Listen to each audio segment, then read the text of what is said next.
सभी छात्र छात्राओं को मेरा नमस्कार। तो प्यारे बच्चों, मैं आपके लिए हाजिर हूँ लेकर पद 4 सूरदास के पद।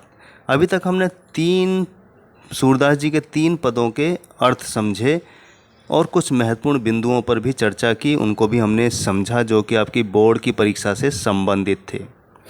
तो सूरदास के पद 4 का अर्थ समझाने से पहले, मुख्य बिंदुओं की तरफ जाने से पहले, मैं फिर से एक बार 3 पदों को शॉर्टकट में रिपीट कर देता हूं ताकि आपको वो स्मरण हो जाएं, याद हो जाएं। तो पहले पद में क्या है कि गोपियाँ शिकायत करती हैं उद्धव से और उनको ये ताना देती हैं कि भाई आपने कभी किसी से प्रेम किया होता तो हमारे दुख को समझते कि हम कितना कृष्ण से प्रेम करती हैं। जब आप प्रेम ही नहीं कर पाए तो हमारी समस्या को क्या समझ पाएंगे। तो दूसरे पद में वो ये कहती हैं कि मन में जितनी इच्छाएं थी, अभिलाषाएं थी, जो कृष्ण से कहनी थी वो नहीं कह पाई और उनकी बातें मन में ही रह गई। तो कृष्ण के प्रति उनके प्रेम की जो गहराई उसमें दूसरे पद में जो वो अभिव्यक्त करती हैं, कहती हैं, वो अद्भुत है प्यारे बच्चों। और तीसरा पद में क्या होता है कि उद्धव की जो योग साधना है, यानी जो उद्धव गोपियों को संदेश देते हैं योग साधना को, तो उनको वो कड़वी ककड़ी के जैसा बताती हैं गोपियाँ। और वो ये भी जताती हैं कि प्रेम एक से ही होता है और प्रेम करने वालों का मन कभी भटकता नहीं है, और जिनका मन भटकता है वो प्रेम नहीं कर सकते। तो अब हमें चौथा पद पढ़ना है प्यारे बच्चों। तो आइए शुरू करते हैं। तो प्यारे बच्चों, पद 4 का अर्थ समझाने से पहले मैं एक बार फिर छोटा सा संक्षिप्त परिचय देना चाहूँगा कि यहाँ ये जो 4 पद आपके लिए गए हैं वो सूर सागर के भ्रमर गीत से लिए गए हैं। इसमें क्या है कि कृष्ण ने मथुरा जाने के बाद स्वयं न लौटकर उद्धव के जरिए गोपियों के पास संदेश भेजा था। उद्धव ने निर्गुण ब्रह्म एवं योग का उपदेश देकर गोपियों की जो तड़प थी, वेदना थी, समस्या थी, उसको शांत करने का प्रयास किया। लेकिन गोपियाँ क्या हैं, वो ज्ञान को महत्व इतना नहीं देती हैं जितना वो प्रेम के मार्ग को महत्व देती हैं, क्योंकि प्रेम का मार्ग जो होता है वो कठिन जरूर होता है लेकिन सरल होता है। उन्होंने भक्ति को महत्व दिया है और इसी कारण से उद्धव का जो संदेश है योग का जो उद्धव देते हैं वो उनको अच्छा नहीं लगता, पसंद नहीं आता, और तभी वहाँ पर एक भंवरा आ जाता है और यहीं से प्यारे बच्चों भ्रमर गीत का प्रारंभ होता है, शुरुआत होती है। और इसी भ्रमर के बहाने यानी भंवरे के बहाने उद्धव पर वो ताने कसती हैं, व्यंग्य बाण छोड़ती हैं। तो शुरू करते हैं प्यारे बच्चों चौथा पद और उसका अर्थ।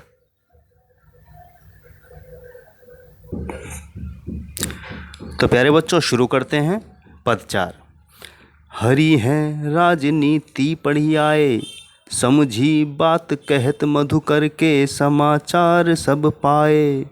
एक अति चतुर होते पहले ही अब गुरु ग्रंथ पढ़ाए।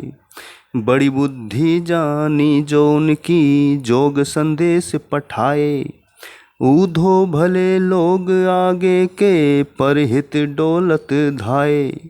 अब अपने मन फेर पाए हैं चलत जूहू ते चुराए। ते क्यों अनीति करे आपुन जे और अनीति छुड़ाए। राज धर्म तो यह सूर जो प्रजा न जाहि सताए। हरि है राजनीति पढ़ी आए, हरि है राजनीति पढ़ी आए। अब देखिए गोपियाँ कितनी गुस्से में हैं और बात कह रही हैं कि हरि ने तो राजनीति पढ़ ली है। तो प्यारे बच्चों ये जो पद्यांश है, ये चौथा जो पद है आपकी पाठ्य पुस्तक क्षितिज भाग 2 में संकलित सूर सागर का जो भ्रमर गीत है वहाँ से लिया गया है। और ये पता ही है सूरदास जी ने लिखा है जो कृष्ण के बहुत बड़े भक्त हैं। और इस पद में गोपियाँ उद्धव के माध्यम से कृष्ण के योग संदेश को सुनकर भगवान को राजनीति यानी कृष्ण को राजनीतिज्ञ यानी पॉलिटिशियन होने का उल्हाना दे रही हैं और उनको कह रही हैं कि अन्याय न करके राजधर्म निभाने की सलाह दे रही हैं कि राजा का धर्म क्या होता है वो भी इसमें वो बता रही हैं।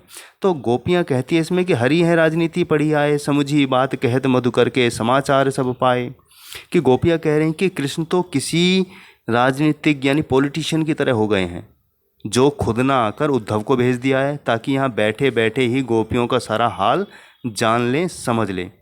और वो कहती हैं एक अति चतुर होते पहले ही अब गुरु ग्रंथ पढ़ाए, कि एक तो वो पहले से ही चालाक हैं। गोपियाँ कह रही हैं, कितनी सुंदर बात कह रही हैं कि एक तो कृष्ण, यानी वो गुस्से में नहीं है लेकिन शिकायत है, प्रेम भरी शिकायत है कि एक तो कृष्ण पहले से ही बहुत चालाक थे और अब लगता है उन्होंने गुरु ग्रंथ भी पढ़ लिया है जो दूसरों को बेवकूफ़ बनाते हैं।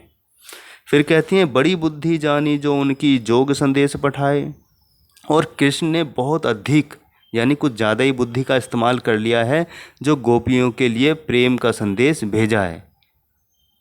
ऊधो भले लोग आगे के पर हित डोलत ढाए, और वो कहती हैं गोपियाँ, इससे गोपियों का जो मन है प्यारे बच्चों वो और भी डोलने लगा है, फिरने लगा है। तो गोपियों को लगता है कि अब उन्हें कृष्ण से अपना मन फेर लेना चाहिए।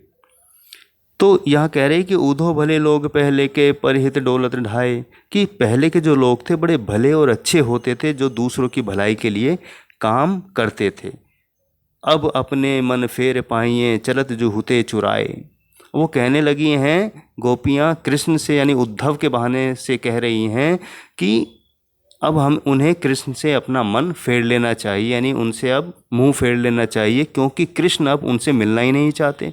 और बेचारी कितना इंतज़ार कर रही हैं। ये प्रेम देखिए, प्रेम कितना ऊंचाई पर है गोपियों का, कि वो कृष्ण के इंतज़ार में कितना सह रही हैं, दुख सह रही हैं, लेकिन कृष्ण नहीं आए, यही उनकी शिकायत है। वो कह रही है हमें अपना मन वापस दे दो।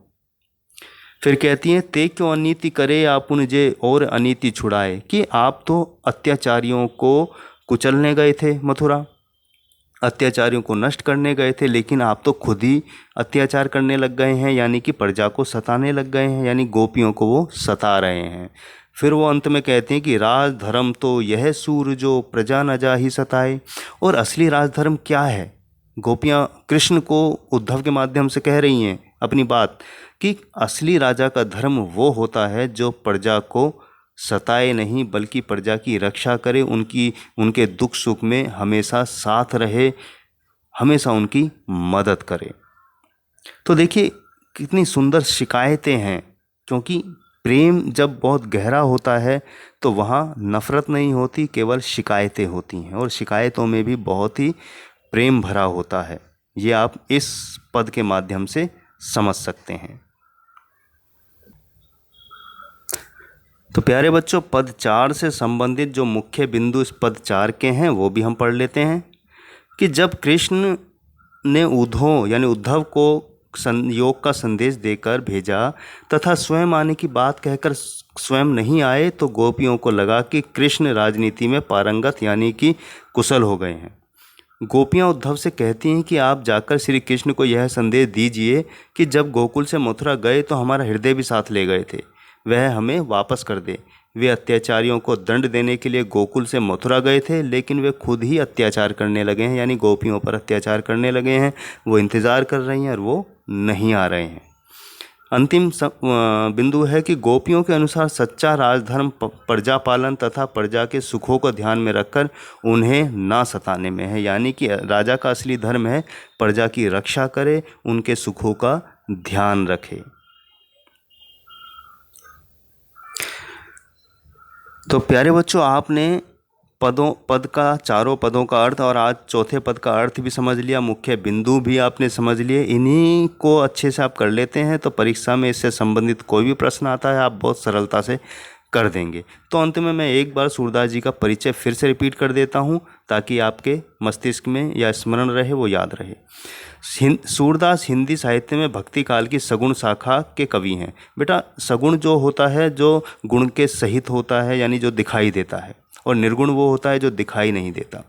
महाकवि सूरदास जी वात्सल्य रस के सम्राट माने जाते हैं। सूरदास का जन्म 1478 ईस्वी में रुनकता नामक गांव में हुआ। सूरदास के जन्मांध होने के विषय में मतभेद है। वे आगरा के समीप गौघाट पर रहते थे। वहीं उनकी भेंट श्री वल्लभाचार्य से हुई और वे शिष्य बन गए। श्री वल्लभाचार्य ने उनको पुष्टि मार्ग में दीक्षित कर कृष्ण लीला के पद गाने का आदेश दिया। सूरदास की मृत्यु गोवर्धन के निकट पारसोली ग्राम में 1583 में हुई। उन्होंने अपने जीवन काल में कई ग्रंथ लिखे, जिनमें सूर सागर, साहित्य लहरी और सूर सारावली आदि शामिल हैं। उनका लिखा सूरसागर ग्रंथ सबसे ज़्यादा लोकप्रिय माना जाता है। सूर ने वात्सल्य, श्रृंगार और शांत रसों को अपनी रचनाओं में मुख्य रूप से दर्शाया है।